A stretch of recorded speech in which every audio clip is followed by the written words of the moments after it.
Welcome to this episode of Disease Du Jour on the topic of airway concerns and performance horses with Dr. Rachel Liepman of Cave Creek Equine Sports Medicine and Surgery in Arizona. The Disease Du Jour podcast is brought to you in 2022 by Merck Animal Health. Dr. Liepman is an internal medicine specialist who has extensive training in sports medicine, as well as being an avid equestrian enthusiast herself. She attended veterinary school at Michigan State University, completed an equine internship with B.W. Furlong and Associates in New Jersey, and underwent advanced training to obtain her master's degree and certification with the American College of Veterinary Internal Medicine from The Ohio State University. Dr. Liepman grew up on the East Coast and in the Midwest with thoroughbred racehorses, and she still competes with her jumper mare. Thank you, Dr. Liepman, for joining us today on Disease Du Jour to talk about airway concerns in performance horses. Thank you so much for having me. It's a pleasure to be here.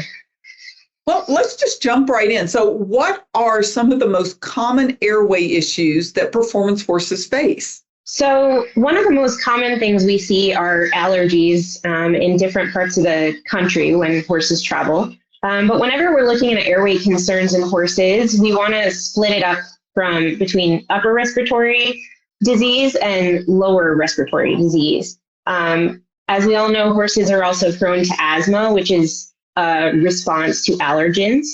And we also have things such as shifting fever, which are less common. We might see this in horses that travel a long distance, horses showing, and definitely more of a serious concern compared to those other things that are more routine to deal with.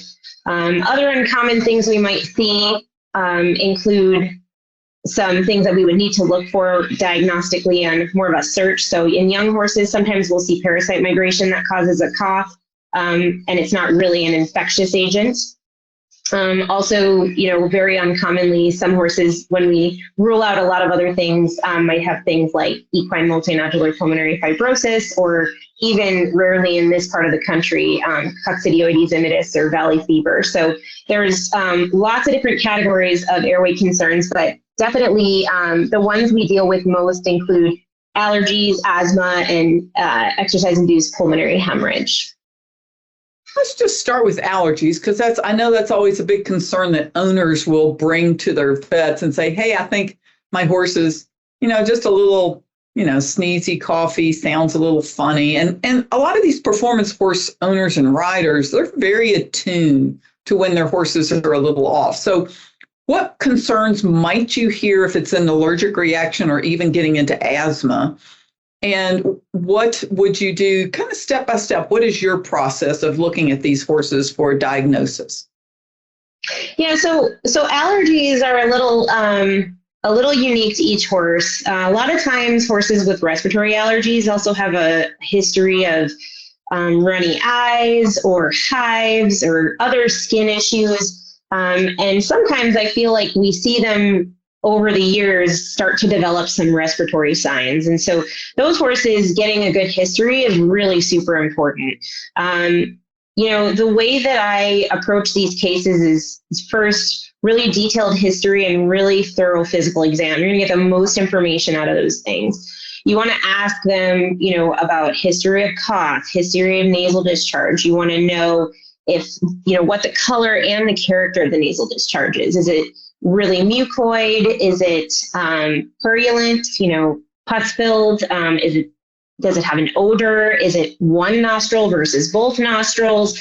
All these different things are really important, and how frequently you're seeing it. If it has a seasonal component, that's really important as well.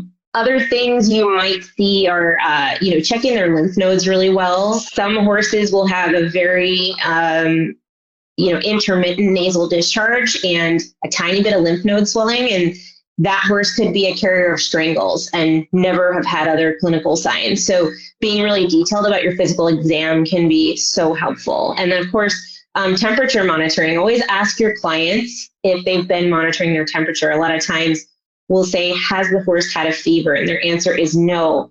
And then the next question I ask is, do you monitor the temperature? And often the answer is no. So we don't actually know if the horse had a fever. They have no recorded fever. So those kind of things are really important to get a handle on.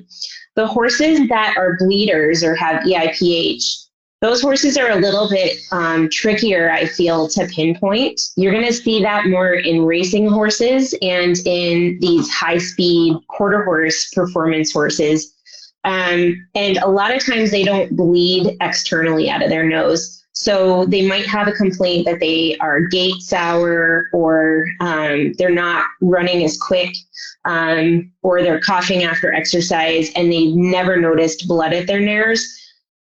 People sometimes don't understand that even if we don't see it at their nostril, they still might be bleeding. And so kind of trying to explain that and going down that path would be more, likely in the horses that are really working at high speed. This isn't going to be as common in, say, a dressage horse or, a hunter horse. So kind of knowing your population of horses and the common diseases we have in those horses is important as well. And then horses with asthma, now they are a continuum. So asthma is now a catch-all for horses with what we used to call inflammatory airway disease and heaves or COPD or RAO or whatever you want to call it. We have sort of mild equine asthma to severe equine asthma, so different grades of asthma. And asthma is basically an overreaction to normal inhaled allergens or particulates. And so it's the response to something more like allergies, to just normal things in the environment like hay, dusts, pollens, etc. So I would say in my clinical experience, there is really a continuum of how bad these horses can be. Sometimes they seem like they cannot perform when they have equine asthma. And sometimes it's just a mild cough at the beginning of exercise that they can kind of work through. So again, history is of paramount importance, and your physical exam is so important. Even some of these horses having a quiet place, you can perform the exam, do a rebreathing exam, and really listen to their lower airway to try to really differentiate between, maybe something in the upper airway versus the lower airway. Those are some really good tips to be thinking about those things. So as you're going through this, and let's take the allergies to start with. So besides the clinical signs, is there anything else that you do to diagnose an allergy in a horse? Like you said, sometimes the past history will give you some pretty good indications, but what else might you do? Including just a really detailed history, knowing their feed, how they're housed, if they are fed pellets versus hay, if things are wetted down, what they're bedded on, all those things. Once you know that, and if there's a seasonal component, so asking really detailed questions about, did this just develop? Has this been going on over years? Does it matter if it's spring versus winter? All of those things being important. There's a couple different ways to diagnose allergies. So I always advocate for, especially when you have a client coming in with respiratory concerns, to do just a baseline ClinPath evaluation. So blood work, CBC Chem, and a serum amyloid A to make sure that is normal. A lot of times, if they have any infectious component, you're going to see a change on there.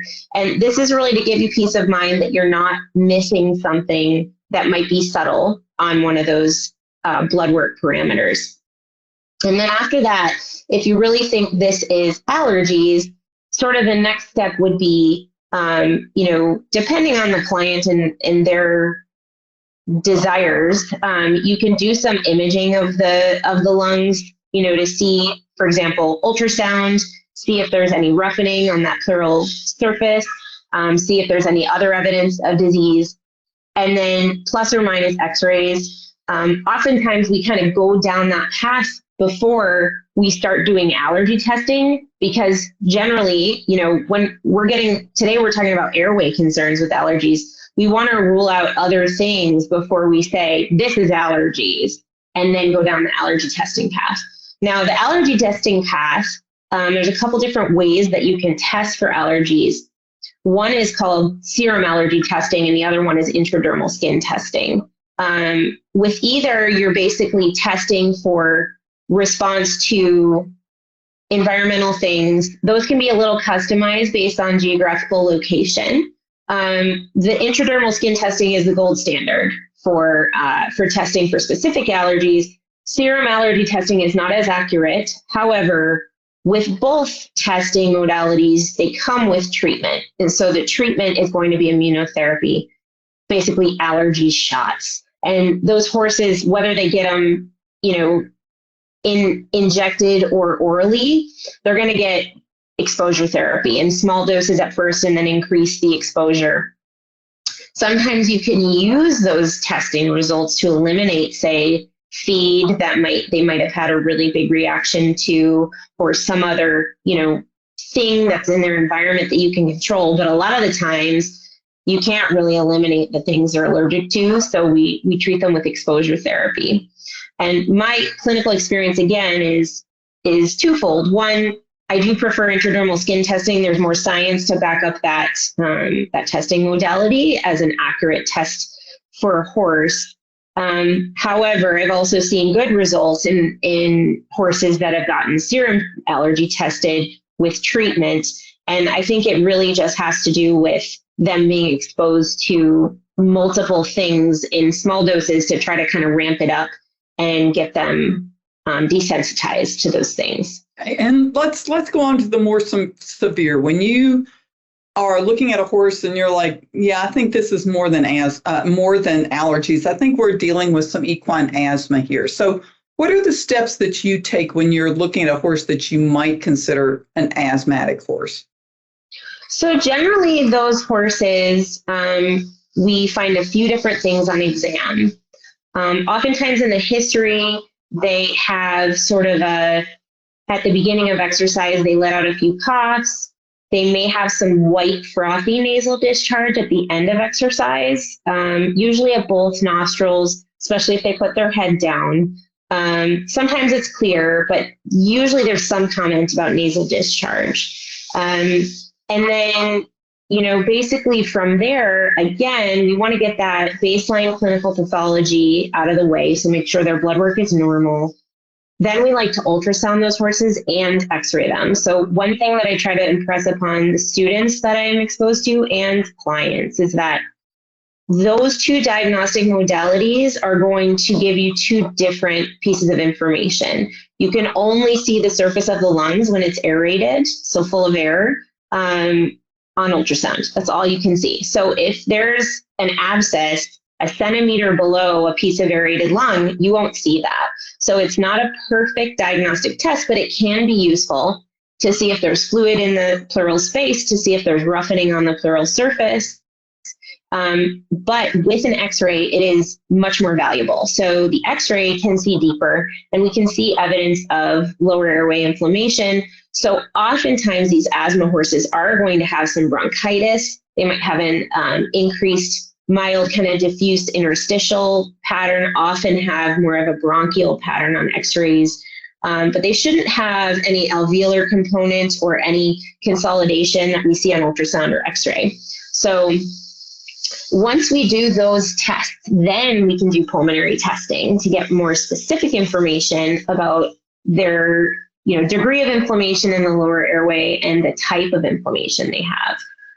So asthmatics can come in lots of different flavors. They can have eosinophils predominating, neutrophils predominating, even mast cells sometimes. So sometimes that will dictate the treatment a little bit based on what we find. So in order to determine that, we do a bronchoalveolar lavage.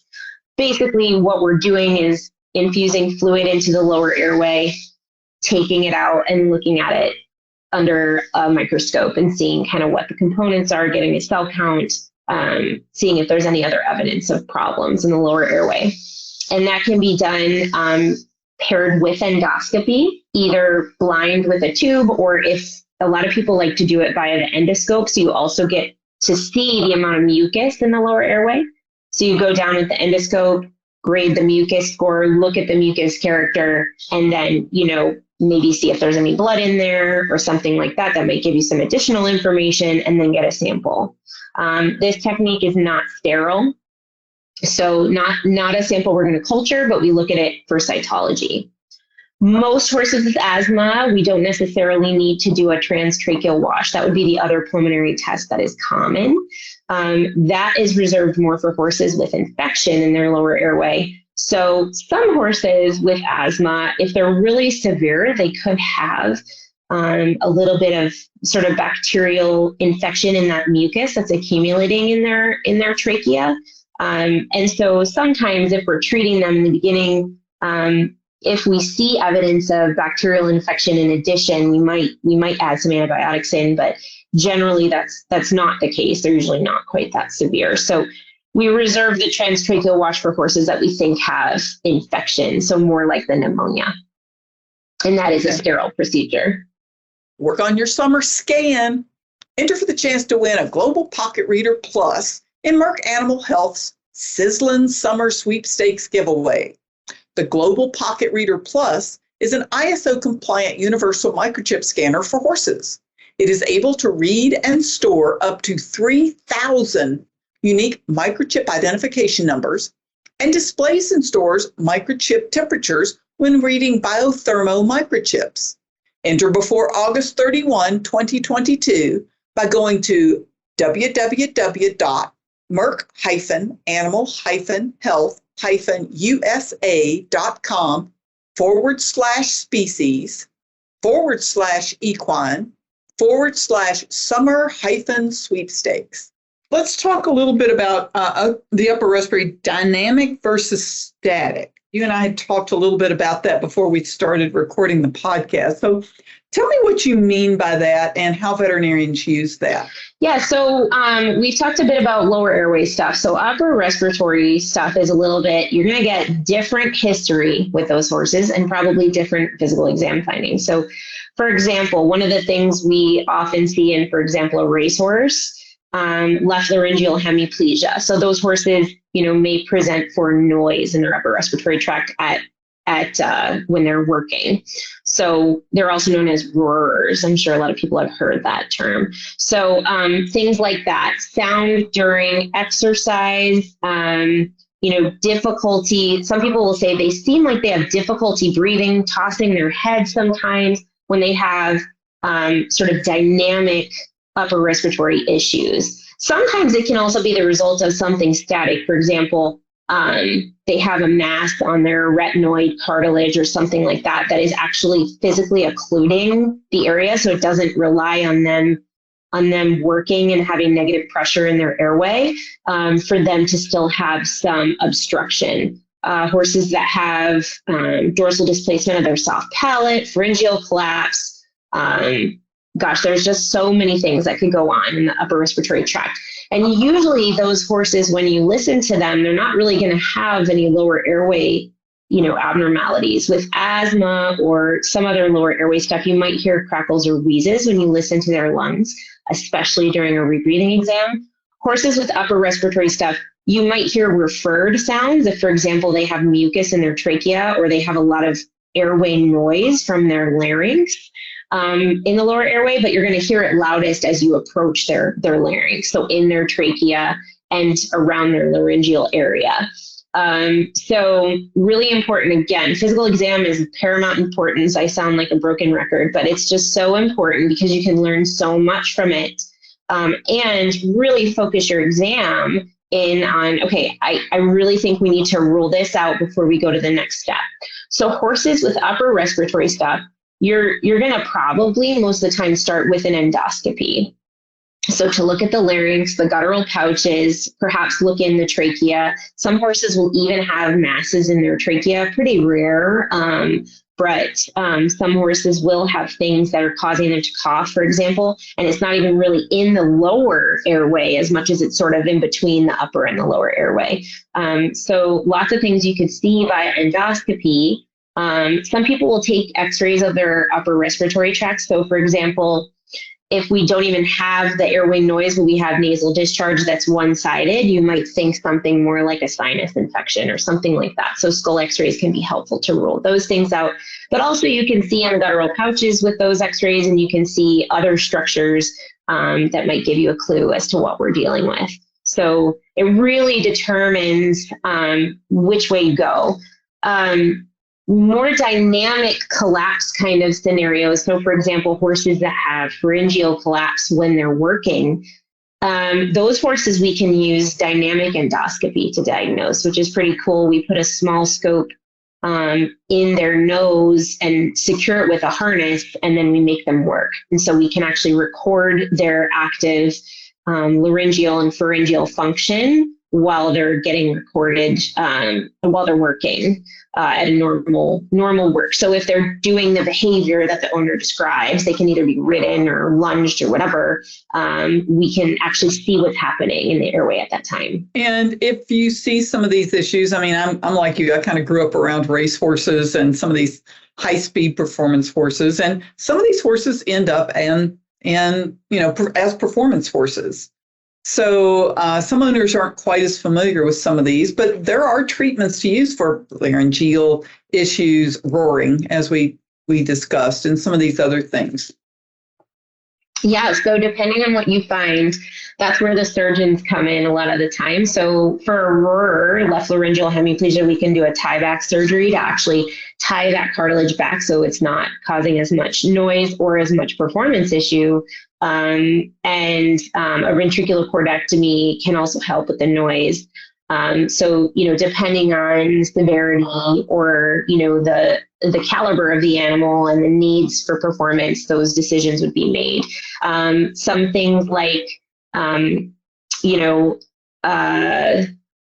epiglottic entrapment, dorsal displacement of the soft palate. There are other surgical things that can be done depending on the abnormality. Some of these more dynamic issues, they can be, for example, pharyngeal collapse, they can be challenging to treat. But the really important thing is at least getting the client to understand what's happening to see if it's something we can treat or we can't really successfully treat. And there are options that can be tried, but they don't always work. Things like lower airway concerns like equine asthma, EIPH, we do have treatments that we can try. Depending on what we're dealing with, for example, asthma, we generally are going to prescribe some course of a bronchodilator and an inhaled or systemic steroid regimen.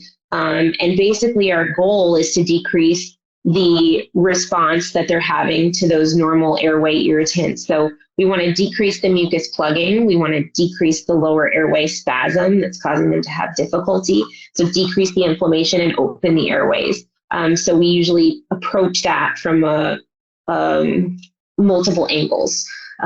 Also, other things that can be done for those horses include, like I said, eliminating allergens if we can. So for example, if they're allergic to a type of hay, perhaps thinking about switching their hay, wetting down the bedding. Horses in the Midwest that are trapped in dusty barns in the winter, putting them outside, environmental management things. High quality omega-3s can be helpful for the airway. There's lots of products out there that can be useful for that. The Acervo Equihaler, I'm a big proponent of that. That just came out. That's an inhaled steroid cyclesinide inhaler. Really cool new innovation for the horse. Allows a short course of inhaled steroids. It's a lot safer for the horse because the actual medication is not activated until it reaches the lower airway. And the particle size is small enough that it does get inhaled into the lower airway. So it can be really useful as a rescue therapy for these horses having a lot of trouble. So there's lots of different ways we can approach it. Some people around here where I am will buy nebulizers and actually be able to, have refills on that if they need it in times of crisis. So their horses have inhaled therapy. And some people, want to do oral systemic therapies. It just depends on lots of different factors. For horses with EIPH, there's no magic bullet. It really depends on how severely they're affected. And I should mention those horses, the workup often includes very similar to equine asthma, sort of the imaging techniques first. On x-rays, you will see in severely affected cases, patchy interstitial pattern in the caudodorsal lung field is very pathognomonic for this disease. You may or may not see blood in the trachea on endoscopy. Oftentimes, these horses will get scoped at barrel races, for example, to really see if they've actively bled at the time of maximum exercise. And that's a really good time to see it if you're going to see it. BAL will also determine if they've bled recently or in the recent past, based on if there's blood or blood pigments in that sample. Those horses, the best therapy we know of at the moment is running them on Lasix. So injectable Lasix a couple of hours before running them, and withholding their water to a small amount before they're running. But there's really no other known super useful treatments for that disease. So managing it the best they can is kind of the best that you can do. Some people report success with lots of different things, but there's no perfect panacea for that one, unfortunately. Okay. So I'm going to skip now to a little different topic, and let's talk about shipping fever, because I know in Arizona, you're seeing a lot of horses come in and out for show season. And there are all types of breeds and disciplines in there. The Western horses, the English horses, the jumpers, the dressage, the reining, the roping. I mean, they're all types. So what do you suggest, especially maybe for some of the younger veterinarians, because we've been out of show season for a couple of years, so they may not have been able to get quite as much experience seeing these horses at the show sites. So if you're called out for a respiratory issue and it's shipping fever, what do you usually see? Fever? I mean, what's going on? Yeah, so a lot of times these horses are going to be discovered 24 to 72 hours after they get off the trailer. And it honestly does not matter if they stopped twice during the ride or not. When they are going to get shipping fever, they're going to get shipping fever. There are some things that can be done to try to help prevent. Those things include making sure they're vaccinated for flu rhino a couple weeks before they get on the trailer, so they have some time to mount an immune response. If they're commingling with horses, there's always a risk that they're going to be exposed to one of those viruses, and those can really knock their immune system down. The reason these horses get shipping fever often is because, the typical case is horse that's been tied in the trailer with their head up. As you all know, horses eat off the ground. That means that they have dust and stuff that they inhale, but the idea is that everything drains with gravity, so down. So when they're tied up and they're inhaling particulates in the air, if there's shavings in the trailer and hay and things going by on the highway, they're just getting exposed to all sorts of things, and they're seeding deeper in the airway because their head is tied. And so it's just a perfect storm, especially if they have a viral component. They don't always, but they can. Certainly keeping them well vaccinated and making sure that it's done far enough out from a long ride is useful. I'm not one to advocate treating them with antibiotics prior to a ship. I just don't think that's a judicious use of antibiotics, and there really hasn't been a lot of science to support that practice. Really, it's about keeping a good monitor on these horses on the way. And if they can have a break and get their head down, maybe graze a little bit while they're on the trip, that can be helpful.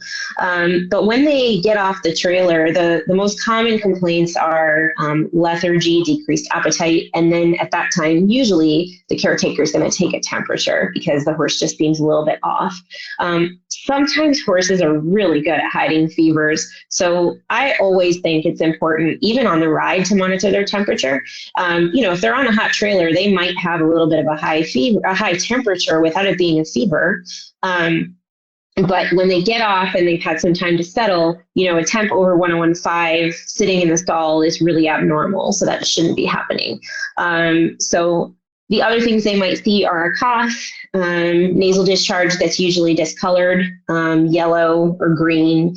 Sometimes those things aren't present. So horses can get so sick so fast with shipping fever. It really amazes me. Sometimes, the people tell me they got off the trailer and 12 hours later, they were just completely down and out. So, just atypical signs, especially decrease in appetite, lethargy, and definitely a fever are first signs that we see. So if any of those things are seen, next steps would be obviously a very thorough physical exam, as I've said before. One of the things, if they have pleural effusion or fluid in their chest, that you will hear is radiating heart sounds. So when you're listening to their heart, you might just think to yourself, wow, this just sounds a little bit more easy to hear than I'm used to. And as you take your stethoscope and move up dorsally on their chest wall, you can actually, if they have fluid in their chest, you can hear the heart up to the level of the fluid. So where you stop hearing the heart sounds is where the fluid stops. So that might give you a clue if they have fluid in their chest, and always listen on both sides. As many of you know, it's much harder to hear their heart on the right. So if that's another clue. If it's really easy to hear their heart on the right, they probably have fluid in their chest. So, if you have a little ultrasound, that can be useful to kind of pop on there and see if you see anything on the lungs. Blood work, SAA can be super useful in these cases. Just a baseline screening blood work looking for either elevation or a drop in white blood cells. All of those things can be useful. These are pretty emergent. So you might also notice that the horse has kind of short, shallow breaths. They might have some paradoxical abdominal movement as well. So just a lot of effort, almost in like a kind of short, shallow way when they're breathing versus a normal deep breath. So lots of things you can look for, and I would say they're not usually super subtle. So trust your gut when you see these ones. Okay, boy, that was some really good information there, and some nice tips to be able to go into these horses and look. I do want to talk a little bit about when we're talking about airway problems, and you've mentioned several times about environment. So the veterinarian cannot change the horse's environment. That's up to the client. So how do you manage your clients when horses have these issues?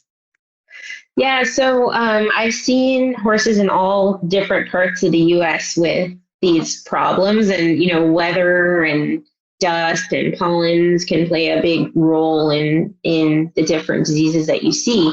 I think the biggest thing is trying to teach them that the horse, their breathing environment is so different than our breathing environment. So, some of the people that are doing research in this vein will do some really cool stuff with measuring particulates in the air, just normal particulates, and then also putting monitors on like a halter, for example, and monitoring the dust in local little microcosm of the horse's nose. And it's incredible the numbers of dust that these horses are getting exposed to when they're just eating food. So for example, a hay net versus hay on the ground versus a round bale. I mean, even those things in the little local environment take away if they're inside a barn or out outside, they're still inhaling so much dust in different scenarios. And so really trying to drill down to how these horses are being fed. Are they being fed in a hay net? Are they being fed in a feeder outside that is raised? Or are they is the hay just being tossed on the ground? Are they being fed hay? Are they being fed pellets?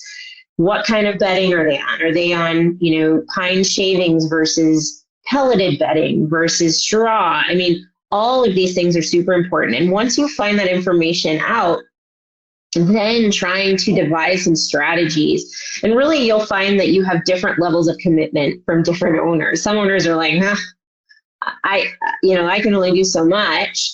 Some owners are very anti putting their horse outside, even though their horse really needs to be kept outside versus in a dusty barn. So I guess, the way I try to manage it is, always just try to be understanding about the situation and try to really be detail oriented and drilling down to exactly what is being done. Because sometimes there's simple solutions to what seems like really complex problems. So for example, if the client feeds hay on the ground and they're pretty anti, changing a whole lot, they don't want to put their horse outside. They keep their horse at a boarding facility and they have pine shavings.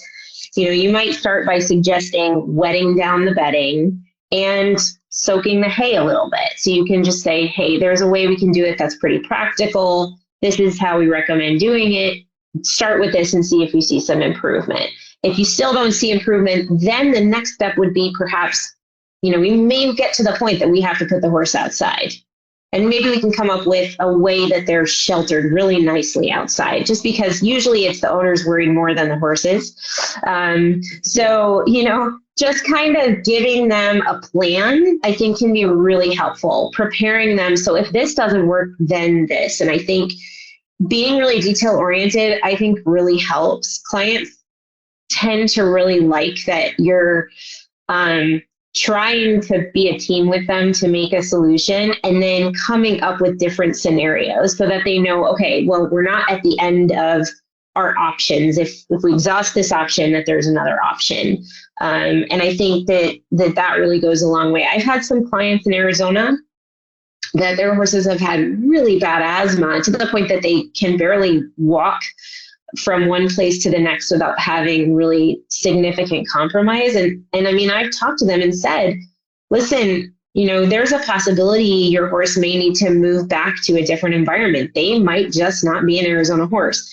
That's going to be last resort, but just keep it in mind because you're better off preparing them in the beginning than having to tell them that down the road when they've done a million things. At least they have it in their mind and they can think of options themselves in the meantime.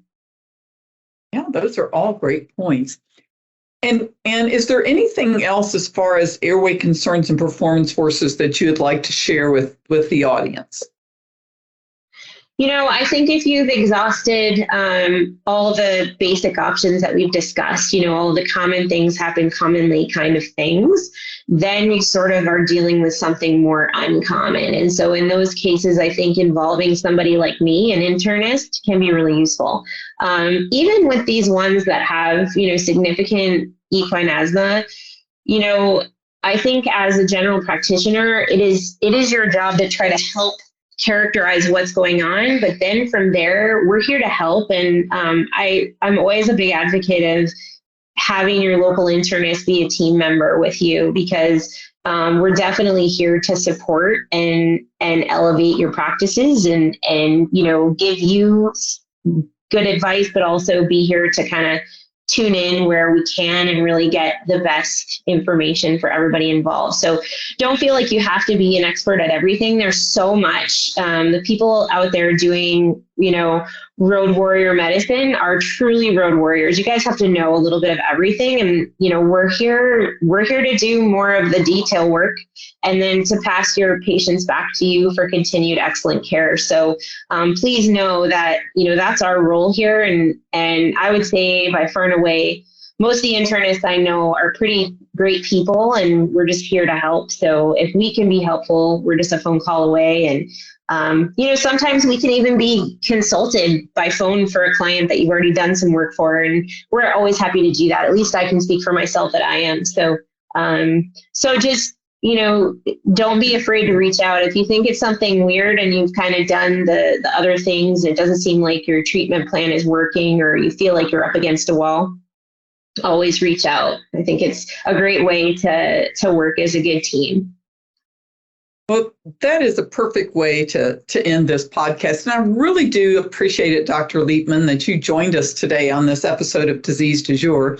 We'd like to thank our audience for listening to the podcast, and a special thanks to our 2022 sponsor, Merck Animal Health, for allowing us to bring these people and let them talk to you about some of the issues we have. We invite our listeners to rate past episodes of Disease Du Jour on your favorite podcast platform, or you can find them all on equimanagement.com. And if you have any questions or suggestions, send an email to me at kbrown, that's the letter K Brown, at equinenetwork.com. Disease Du Jour is a production of the Equine Podcast Network, an entity of the Equine Network, LLC.